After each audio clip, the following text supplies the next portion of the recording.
دیہاتوں کی ترقی کو ہر شعبے میں آگے رکھنے کے مقصد سے ہی ریاست تلنگانہ میں جدید گرام پنچایتوں کو تشکیل دیا گیا ہے۔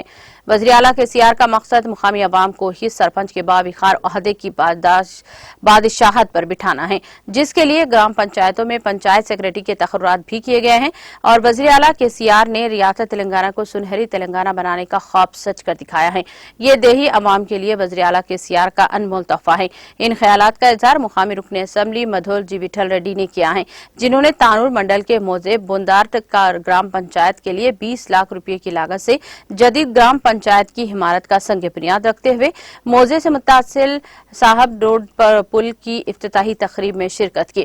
بعد ازاں تقریب میں مخاطب کرتے ہوئے BRS پارٹی کے 9 سالہ دورے اقتدار میں وزیر اعلیٰ کے سیار سماج کے ہر طبقے کی ترقی کے لیے فلاحی اسکیمات کو روبے عمل لا رہے ہیں۔ اس موقع پر محکمہ تعلیم و پنچایت راج کے عہدیداروں کے علاوہ دیگر سرپنچ عوام کی کثیر تعداد نے شرکت کی۔